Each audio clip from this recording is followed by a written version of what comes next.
अस्सलाम वालेकुम। सबसे पहले आप सबको जश्न आज़ादी मुबारक। मैंने सोचा कि हर कोई एक तस्वीर तो लगा देता है जश्न आज़ादी मुबारक या हैप्पी इंडिपेंडेंस डे तो कह देता है, लेकिन मैं थोड़ी सी बात भी करना चाह रहा था कि हम इस आज़ादी के मौके पे और रिमेम्बरेंस ऑफ इंडिपेंडेंस डे के मौके पे कुछ और भी सोचें कि आगे पाकिस्तान किधर जा रहा है। एक चीज़ याद रखें कि इवन दो इसके अंदर मैं रियासत मदीना की बात करूंगा, जो जैसे कि आपने टाइटल ऑफ वीडियो के अंदर देख ही लिया होगा, but this is not going to be a political debate कि ये पीटीआई का है, क्योंकि ये पीटीआई इमरान खान का नारा था कि मैं पाकिस्तान को रियासत मदीना जैसा बनाना चाहता हूँ। And neither this is going to be a purely religious talk as well. I just wanted to be I just want people to realise कि अच्छा रियासत मदीना से मुराद क्या है और उसकी जियो पोलिटिकल इम्पोर्टेंस क्या थी other than the Islamic importance. तो पहले तो मैं आपसे पूछूंगा कि आप लोगों के जहन में क्या आता है कि रियासत मदीना जिस वक्त कहा जाता है कि हम पाकिस्तान को रियासत मदीना बनाना चाहते हैं, तो उससे मुराद क्या आती है, आपके जहन में इमेज क्या आता है अदर देन दीज 2 पॉइंट्स? क्योंकि 2 पॉइंट है जो कि हर किसी के जहन में आएंगे। नंबर 1, अगर कहा जाएगा कि रियासत मदीना बनाना चाहते हैं तो नंबर 1 कि जी फ़िक़्ह का, इस्लाम का लॉ इम्प्लीमेंट होगा। बहुत सारे लोग उससे डर भी जाते हैं कि यार इस्लामिक लॉ सख्त हैं, even though we can always have a debate about that कि वो कैसे ह्यूमैनिटी के लिए बेहतर है। दे आर नॉट सख्त, कुछ मामलों में सख्त है जहाँ पे होने चाहिए, और अगर वो इम्प्लीमेंट हो जाए तो क्यों बेहतर है, but again that's not the debate. So ज़्यादातर लोगों के जहन में आएगा कि अच्छा रियासत मदीना से मुराद वो है, और सेकंड मुराद ये है कि इट्स अ फलाही रियासत, यानी जहाँ पे अमीर लोग गरीब लोगों का ख्याल रखें, माल जो है वो गरीबों के अंदर, जो बिल्कुल कमज़ोर लोग हैं उनके अंदर डिस्ट्रीब्यूट किया जाए, उनको एजुकेशन प्रोवाइड की जाए, उनको मेडिकल फैसिलिटीज़ प्रोवाइड की जाए, उनको education, health, food, basic necessities हर किसी की फुलफ़िल होनी चाहिए। So other than these 2 points, आपके जहन में क्या है कि रियासत मदीना की इससे ज़्यादा और इम्पोर्टेंस क्या है? सो ये वीडियो इस बारे में होगी कि अच्छा और क्या फ़ीचर्स ऑफ रियासत मदीना है जो कि होने चाहिए, क्या थे मदीना की रियासत के अंदर, इम्पोर्टेंस क्या थी रियासत मदीना के अंदर, and why Pakistan needs to become like our रियासत Madina. And then maybe once we have a clear vision कि अच्छा हमें वहाँ पे पहुँचना है, then we can talk about कि अच्छा कैसे पहुँचे। अगेन ये वीडियो इतनी लंबी तो नहीं होगी कि हम सारी चीज़ डिस्कस कर सकें, बट सम की फीचर्स। तो जब तक आप सम ओपिनियन, अगेन अपने opinion before you reach my conclusion, और मेरा इल्म भी थोड़ा सा है, मैं अपना ओपिनियन शेयर कर रहा हूँ सिर्फ, जब तक आप उस कंक्लूजन तक पहुँचते हैं and leave that comment, let me tell you a little bit about the history of Medina. Medina का पुराना नाम बहुत सारे लोग जानते होंगे, यसरब था। Yathrib was not a new city, it's a very culturally old city. बहुत सारी historical books, even Greek historians ने इसके बारे में लिखा है, दे विजिटेड दिस सिटी, और उनकी किताबों में भी यसरब के नाम से एक सिटी मिलता है। तो अराउंड अगर इसको डेट बैक किया जाए कि इसका जो रिकॉर्ड्स मिलते हैं तो 3000 to 5000 ईयर ओल्ड ये सिटी आबाद था। There was a civilisation here. In comparison, just to put what does 3000 to 5000 year mean, कि रसूल पाक सल्लल्लाहु अलैहि वसल्लम हिजरत करके जिस वक्त मदीना गए, दैट्स 14,444 ईयर्स बैक की स्टोरी है। So this is more than double that length, के रसूल पाक से भी कितना अर्सा पहले से ही ये 2 या 3 गुना टाइम पहले से ये जगह आबाद थी। अच्छा, अब यहाँ पे आबाद जो लोग हुए उनकी भी बड़ी यूनिक स्टोरी है, क्योंकि यहाँ पे प्योर अरब आबाद नहीं है। और ये बड़े लोगों के लिए बड़ी हैरानी की बात होगी कि नहीं, मदीना तो अरब का है, ये अरब का ज़रूर है, लेकिन पहले जो अब हम जिसको सऊदी अरेबिया कहते हैं, पहले उस तरह नहीं था। डिफरेंट कबाइल होते थे अरब के अंदर, और हर कबीला बेसिकली अरब मशहूर था बेसिकली एज अ बद्दू कबीले सारे होते थे, नोमैडिक ट्राइब्स होते थे। नोमैडिक ट्राइब्स क्या, क्योंकि there was no good food source, no good water source. So जिस वक्त आपके पास ऐसे सोर्सेज नहीं हैं तो आप खैमों में रहते हैं। You are staying in one place in one area, storm आया, डेजर्ट स्टॉर्म आया, you move to a next place. अच्छा, उसके बाद आपका पानी ख़त्म हो गया, आपका चारा ख़त्म हो गया, you move to next place. So बद्दू ट्राइब्स जो है वो मूव करते थे। There was no strong civilisation being built, no strong culture being built जो कि वो डेवलप कर रहे थे, वो तो खैमों में थे, एक्सेप्ट यसरब जो कि मदीना बना फ्यूचर के अंदर। यसरब और Medina names interchangeable at least up till the time रसूल पाक सल्लल्लाहु अलैहि वसल्लम जब तक चले नहीं गए तब तक है। रसूल पाक के हिजरत के बाद we have to strictly use the name Madina because कुफ़ार रसूल पाक को चिढ़ाने के लिए इस सिटी को यसरब का नाम देते थे। जैसे बड़े लोग बहुत सारे लोग जो हैं वो चिढ़ाने के लिए किसी दूसरे को जो एक नापसंद नाम किसी को होता है उससे बुलाते हैं, तो यसरब का लीगली नाम और इस्लामिक नाम चेंज करके मदीना रख दिया गया था। लेकिन कुफ़ार वो कहते थे, इसलिए कुरान के अंदर आयत भी उतरी जिसमें बिल्कुल ममानियत कर दी गई कि इसको यसरब नहीं कहना। तो अगर मैं यसरब का वर्ड यूज़ करूं भी तो उससे मुराद बेसिकली वो प्री इस्लामिक इरा को रिप्रेजेंट करने के लिए है। It does not mean that it's मैं कोई नाउज़ुबिल्लाह उसकी अगेंस्ट कुछ बात करना चाह रहा हूँ। अच्छा, तो अब इस रियासत मदीना या यसरब के अंदर हुआ क्या, ये कैसे आबाद होनी शुरू हुई कि बेसिकली यहाँ पे प्योर अरब्स नहीं हैं, यहाँ पे यमनी लोग आबाद हैं। और रसूल पाक सल्लल्लाहु अलैहि वसल्लम यमन के लोगों की बड़ी तारीफ़ किया करते थे कि वो बड़े ठंडे दिल के लोग हैं। अच्छा, यहाँ पे यमन के लोग आए कैसे? यमन जो है अगर आप गूगल मैप्स के अंदर या किसी नक्शे के अंदर देखेंगे तो यमन बेसिकली आपके वेस्ट साइड में, साउथ साइड के ऊपर, यमन नीचे साउथ में है सऊदी अरेबिया के। अब यमन में वो लोग कहाँ से आए?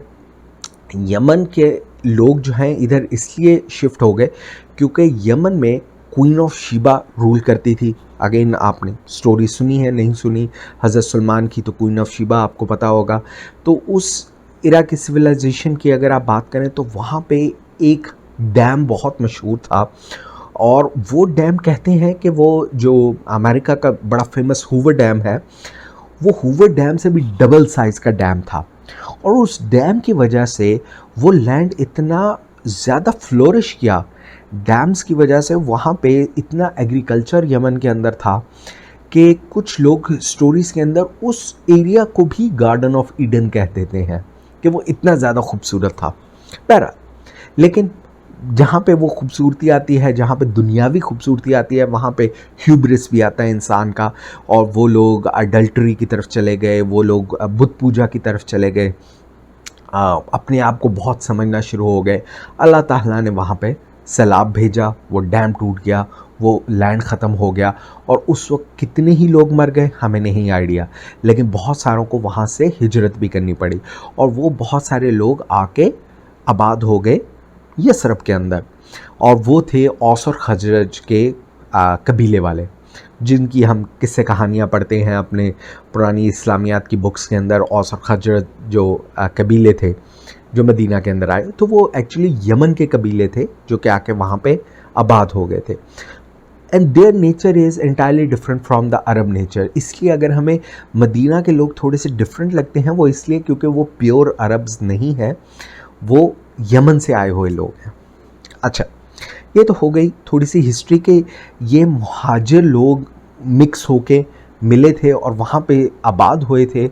सो it was not a pure bread के हम यहाँ पे सदा ज़िंदगी से आबाद हैं, वो ऐसा कंट्री नहीं था। नॉट ओनली दैट, वहाँ पे इवन ज्यूज़ भी आगे आबाद थे। अब ज्यूज़ या यहूदी वो कहाँ से आ गए? जिस वक्त उनका टेम्पल ऑफ सुलेमान गिरा था, तो टेम्पल ऑफ सुलेमान गिरने के बाद बहुत सारे ज्यूज़ को, यहूदियों को हिजरत भी करनी पड़ी, और वो आके क्योंकि एक बहुत बड़ी तादाद यमन में आबाद थी, अकॉर्डिंगली वो लोग भी साथ आबाद हुए मदीना के अंदर। तो इस पॉइंट ऑफ व्यू से एक्चुअली वहाँ पे अब ज्यूज़ भी थे, क्रिश्चियंस भी थे, और यमनी भी थे जो कि बुतों की पेगन्स थे, वो बुतों की पूजा भी करते थे। So it was a multi cultural environment over there, और अल्लाह ताला ने इस जगह का इंतखाब किया रसूल पाक सल्लल्लाहु अलैहि वसल्लम के लिए। अच्छा, जिस वक्त रसूल पाक को ड्रीम आया कि अच्छा आपने हिजरत करनी है और किधर जाना है, तो रसूल पाक को अगेन मैप के ऊपर कोई पिन पॉइंट करके लोकेशन नहीं बताई गई थी, उनको जो ख्वाब के अंदर आया था वो पाम ट्रीज़ नज़र आए थे। अच्छा, वो पाम ट्रीज़ और डेट पाम ट्रीज़ देख के उनके जहन में जो इमेज बना वो यमन का था, और उनके दिल में जो ख्वाहिश पैदा हुई कि अच्छा मुझे यमन जाना है। लेकिन अल्लाह ताला ने जो उनका इंतखाब किया था वो यसरब का था। यसरब का ख्याल नहीं आया था रसूल पाक सल्लल्लाहु अलैहि वसल्लम को, उनके जहन में यमन आया था, क्योंकि वो यमन को पसंद करते थे, तो उनके जहन में यमन ही आया। लेकिन वो अल्लाह ताला ने दिखाया कि मैंने एक छोटा सा यमन अरब के रीजन में ही बना दिया है, और इसलिए वहाँ पे वो इन द एंड यसरब को ही मदीना का स्टेटस मिला। अच्छा, अब एक और इम्पॉर्टेंट चीज़ जो मदीना के रिलेटेड इम्पॉर्टेंट है वो ये कि अच्छा इस सिटी की importance as compared to other जो बद्दू ट्राइब्स थे वो क्यों हो गई, क्योंकि ये एग्रीकल्चरली वेरी रिच था। वो इस वजह से कि इसकी मिट्टी के नीचे सब टेरन लेवल के ऊपर रिवर्स बहते हैं। तो अरब के अंदर पानी की वैसे किल्लत थी, और ऊपर से सूरज भी तेज़, तो जो वाटर आपकी सरफेसेस के ऊपर होता है, ओएसिस के अंदर होता है, वो ड्राई अप हो जाता है, रिवर्स भी ड्राई अप हो जाते हैं।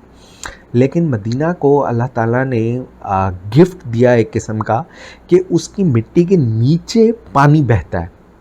सो अगर आप उसकी मिट्टी को खोदें, वहाँ पे ड्रिल होल करें अराउंड 30 फीट 40 फीट, तो आपको बड़ी तेज़ी से प्रेशर से पानी बहता हुआ नज़र आएगा। इसीलिए मदीना के अंदर अगर आप स्टोरीज़ पढ़ें, अच्छा वेल्स थे, कुएं थे, इधर थे उधर थे, बड़ी जगहों पे आपको कुएं की स्टोरी मिलेगी। बाकी जगहों पे इक्का दुक्का वेल्स होते थे, लेकिन मदीना के अंदर बेतहाशा वेल्स थे। उसकी रीज़न वही है कि बड़ी जगहों पे वो जहाँ पे मल्टीपल रिवर्स बह रहे हैं, जहाँ पे वो खोदते थे वहाँ पे उनको पानी का ज़ख़ीरा मिल जाता था। वो एक्चुअली वो रिवर्स हैं। अब उन रिवर्स की वजह से क्योंकि डायरेक्ट सन नहीं पड़ रहा, तो वो इवेपोरेशन भी नहीं होती थी, तो वो उस पानी की वजह से एग्रीकल्चर को वहाँ पे फ़रोग़ हुआ, कितने ही बाग बन गए।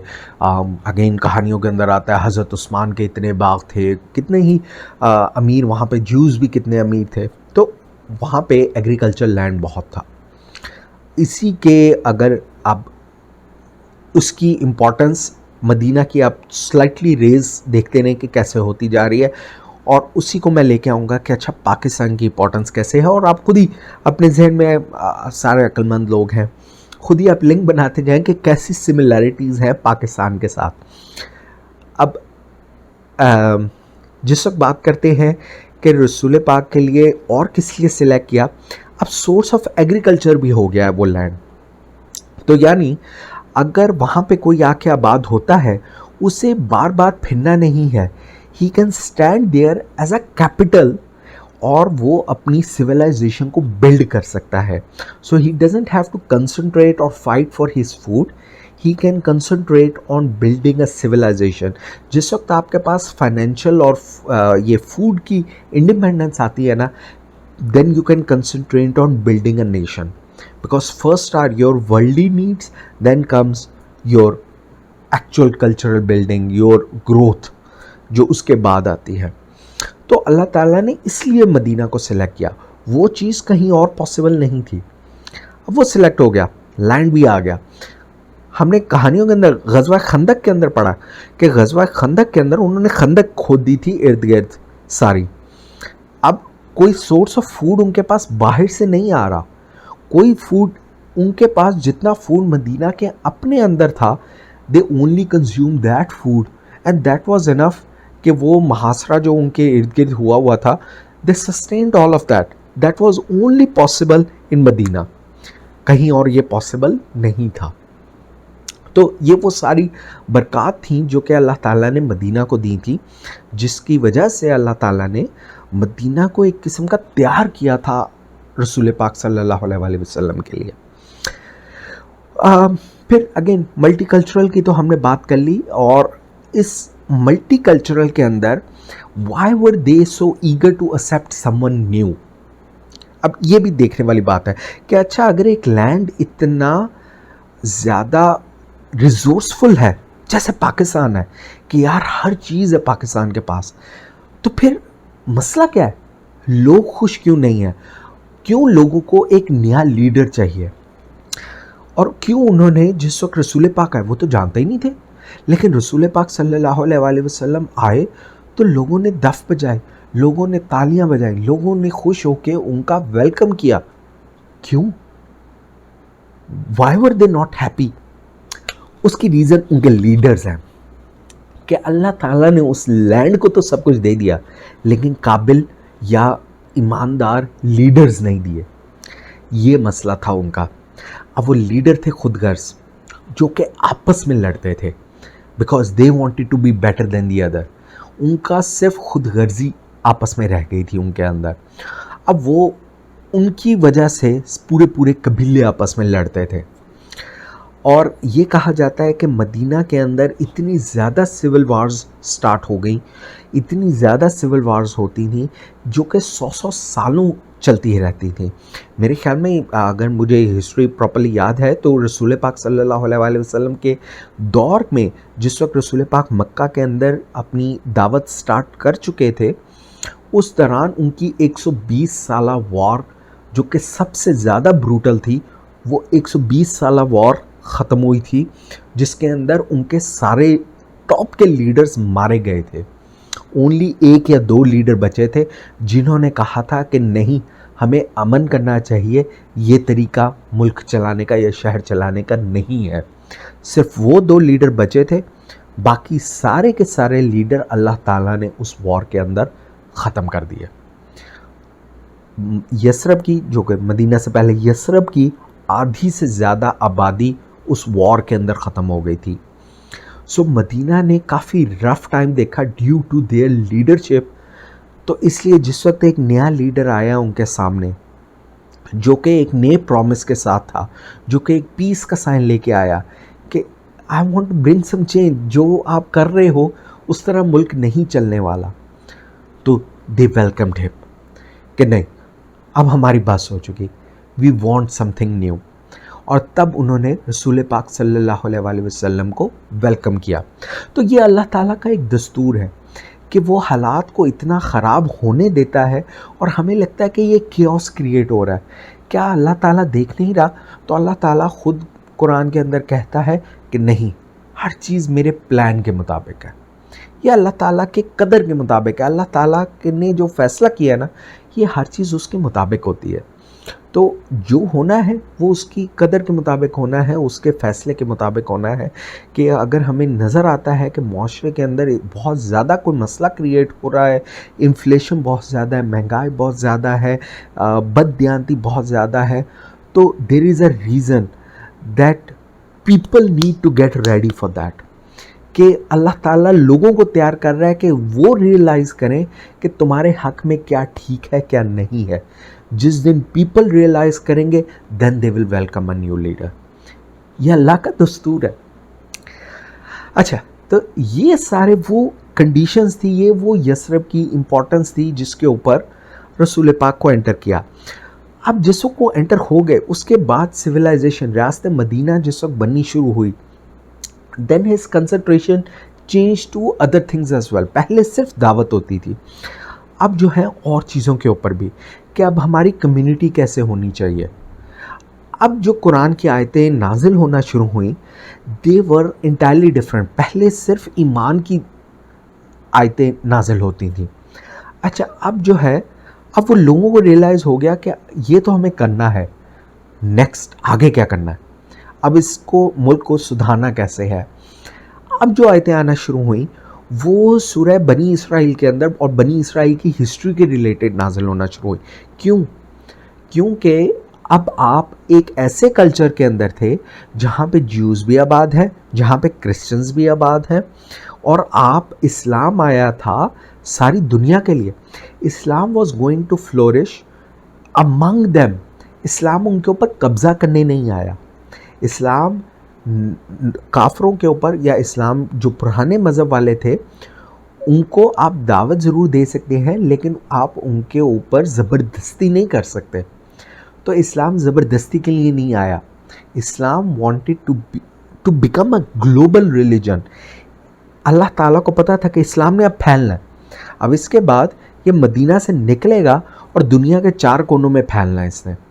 अब वो अगर इस्लामी रियासत ने, और वो खलीफों के दौर में फैलना शुरू हो गया, कितनी आधी दुनिया से ज़्यादा तो हमारे जो 4 खलीफा थे उनके दौर के अंदर ही इतना फैल गया था। अच्छा, अब वो जो इतना फैला तो उसके अंदर उसकी सबसे ज़्यादा सक्सेस का फैक्टर क्या था? आपके लेफ़्ट साइड पे बेज़ेंटीन एम्पायर थी।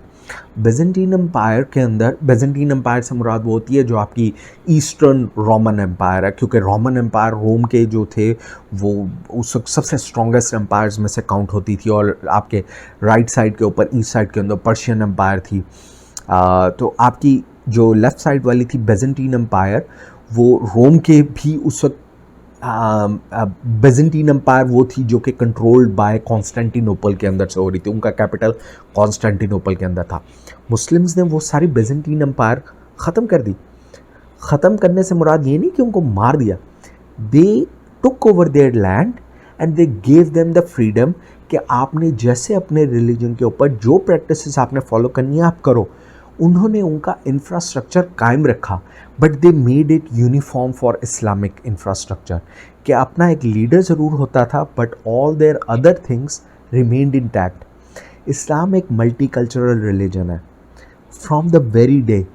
तो अगर आप इस तरह सोचना शुरू हो जाओ कि अच्छा ये नॉन मुस्लिम है, इसके राइट्स एग्जिस्ट नहीं करते, then you are no longer having the concept जो कि इस्लाम ने दिया था।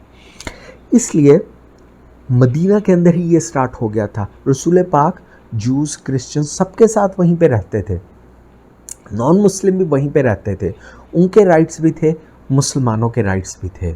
It came as a religion of peace कि ठीक है, ये हमारा मैसेज है, if you agree, if you understand this is right, you can accept, otherwise you have your freedom.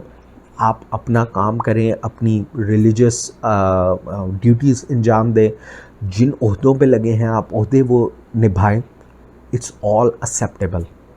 सो ये वो मैसेज था जो कि इस्लाम लेके आया था। इस्लाम वॉज अ मल्टी कल्चरल, इसीलिए वो बनी इसराइल की सूरतें उतरना शुरू हुई, वो हिस्ट्री आना शुरू हुई कि इस्लाम एक कोई नई चीज़ नहीं आ गई, क्योंकि वो जूस और क्रिश्चियन तो ये समझ रहे थे कि ये कोई नई चीज़ ही निकल आई है, लेकिन वो अल्लाह ताला ने बताया कि नहीं, this is a continuation of the same religion जो कि अब कंप्लीट होने जा रहा है।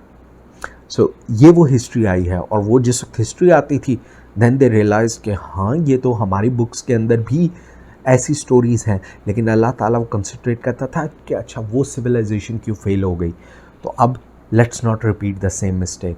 उन सिविलाइजेशंस के अंदर वो नाप तोल की कमी थी, अब तुम ना कर देना। उन सिविलाइजेशंस के अंदर लीडर्स के लिए डिफरेंट कानून था और गरीब के लिए डिफरेंट कानून था, अब ना कर देना, अब अपना कानून सेम रखना। इस किस्म के लॉज अब उतरना शुरू हुए टू मेक देम रियलाइज कि अच्छा ये है वो बुनियाद जो कि रियासत मदीना की होगी। These were the building blocks of रियासत मदीना। फिर पाकिस्तान की सिमिलरिटी और अगर आप लें, अगेन मैं खुद पिन पॉइंट करके नहीं कह रहा, लेकिन आप खुद समझदार लोग हैं, आप खुद देख रहे होंगे कि पाकिस्तान की सिमिलरिटीज़ कितनी ज़्यादा है। मदीना बिकेम द शाहरग ऑफ अपने ट्रेड रूट्स, क्योंकि आपके लेफ़्ट साइड पे बिजेंटीन एम्पायर थी और राइट साइड पे सारा ईस्टर्न रीजन था, चाइना एंड अदर थिंग्स। तो ईस्टर्न ट्रेड रूट जो या सिल्क रूट के अंदर मदीना की इम्पोर्टेंस बहुत बढ़ गई थी। आपके कैरावान्स जो जाते थे वो मदीना उनके लिए एक सेफ़ पॉइंट था। वाई? बिकॉज मदीना जो है उसके अंदर हर फैसिलिटी अवेलेबल थी। So it was a trade route for them कि अच्छा हमें अगर जाना है बिजेंटीन एम्पायर से कोई सामान या इधर से उधर आना है तो हम मदीना में स्टे कर सकते हैं if they want. So because her cheese available है, फैसिलिटीज़ अवेलेबल हैं। पाकिस्तान देखें तो वो इस वक्त एक शाहरग है गर्म पानियों की टू चाइना। चाइना अगर हमारा कहते हैं कि अच्छा जी पाक चीन दोस्ती जिंदाबाद, चाइना हमारा दोस्त किस लिए है? वो सिर्फ इसलिए कि हमारा वो उसे एक इंडस्ट्रियल एक ट्रेडिंग रूट मिलता है थ्रू पाकिस्तान। उसकी इंडिया के साथ इतनी नहीं बनती, पाकिस्तान के साथ बन जाती है because they get the access to the warm waters of Arabian sea through us. Economic है, China is not pro Muslim country, लेकिन due to that economic strength जो जियोग्राफी वाइज पाकिस्तान को और मदीना को मिला है, तो हमारी एक वैल्यू है। अफ़गानिस्तान को कोई और रूट नहीं। अफ़गानिस्तान तक बड़ा स्ट्रॉन्ग एक हुकूमत होती थी किसी ज़माने में, वो ख़त्म हो गई अब, लेकिन all that trading use to happen through Pakistan region at that time, और at that time it was India, but anyway. तो ये जियोग्राफिकली बड़ा इंपॉर्टेंट था पाकिस्तान का रीजन, और अभी भी है। Same goes for Madina. So that trade importance was important. Allah ताला ने अगर उसको सिलेक्ट किया तो एक रीज़न थी मदीना को सिलेक्ट करने की। Same applies to Pakistan. हमारी अपनी एक इम्पॉर्टेंस है। We have that agricultural land, we have everything, we just need that honest leadership कि हमें अब आगे कैसे उसको लेके चलना है। हमें अपने लॉज के अंदर ये नहीं कि अच्छा थोड़ी सी करप्शन तो करनी ही पड़ती है, गुंजाइश रखनी पड़ती है, इस तरह काम नहीं चलता। रसूल पाक ने नहीं रखी थी करप्शन की गुंजाइश है। अगर आप ये समझे कि ये करना पड़ता है मुल्क को चलाने के लिए, वो दौर अलग था, ये दौर अलग है। अल्लाह ताला ने तो ऐसा कुरान के अंदर नहीं लिखा कि दौर के मुताबिक मैं अपने लॉज को फ्लेक्सिबल कर दूंगा। ठीक है, आपके दौर के मुताबिक आपकी चीज़ें ज़रूर चेंज होती हैं, बट जो मेजर लॉज है ना, क्राइम के लॉज, वो चेंज नहीं होते। And that's what we have to put in our brains कि ये चीज़ें चेंज नहीं होती। किसी को अगवा करना, किसी को कत्ल करना, किसी की चोरी करना, किसी की अमानत में हाथ डालना, ये चेंज नहीं होता। So all that change became started जिस लोगों ने चेंज के लिए एक्सेप्टेंस की कि हाँ, इस कंट्री की, इस शहर की इम्पोर्टेंस है हमारे लिए, so we need to save it. If that means accepting a new leader, fine, we will accept. That's what those people did. और मे बी पाकिस्तान के लिए भी हमें वही स्टेप करना है कि हाँ, अगर हमें चेंज चाहिए, we need to change first ourselves, then demand the same thing of our leaders. ये गलत है कि एक लीडर आएगा और सब कुछ चेंज कर देगा, ये भी पॉसिबल नहीं है। The leader needs an environment to create that civilisation. वो इन्वायरमेंट आप खुद है, आपने वो क्रिएट करना है। सो होपफुली, अगेन मैंने ज़्यादा आपको मदीना की हिस्ट्री बताई, उसके लिंक पाकिस्तान से कम किया, लेकिन उम्मीद है कि आप खुद समझदार हैं, तो आप खुद ही समझ रहे होंगे कि everything that I said applies to Pakistan region as well. उसकी स्टेबिलिटी के लिए मल्टी कल्चरलिज्म को कैसे एक्सेप्ट करना इम्पॉर्टेंट है। इधर हर इंसान की वैल्यू होनी चाहिए। इधर अपने एग्रीकल्चर के ऊपर कैसे रिलाई करना है, कैसे उसकी इम्पोर्टेंस को अंडरस्टैंड करना है, उसको हमें समझ आना चाहिए। उसकी ट्रेड इम्पोर्टेंस को समझ आना चाहिए। And how we have to utilise this, these are our core values. Don't try to move away from those. So and by agriculture I just don't mean कि सिर्फ एग्रीकल्चर में ही है। अगर आप कोई और इंडस्ट्री लगाते हैं तो नहीं, एग्रीकल्चर से मुराद उस वक्त agriculture was the main commodity, main economic power. You have to become an economic power to become independent. So वो economic power आपको कैसे भी मिलता है, different sources हैं, वो हमें अपनाने हैं। पाकिस्तान strong तब होगा जिस वक्त हम economically strong होंगे, each one of us. अगर jobs available नहीं, there is so much freelancing work available. We have to try for that. We can invest in small industries. सिर्फ jobs के ऊपर rely नहीं करना। ये मेरा मैसेज यंग लोगों के लिए है जो फ्रस्ट्रेट होके कहते हैं कि हमने बाहर चले जाना है, and they live their life. बाहर जाएं, रिमिटेंस भेजें बाहर से, दैट्स ऑल्सो फाइन। मैं बाहर रहता हूँ, रिमिटेंस भेजें, पाकिस्तान उससे भी अर्न करता है। So there are many ways in which a country can earn, but be loyal to your country. Don't take up civilise your nationality और फिर वहीं का होके ना रह जाए। Bring that money back.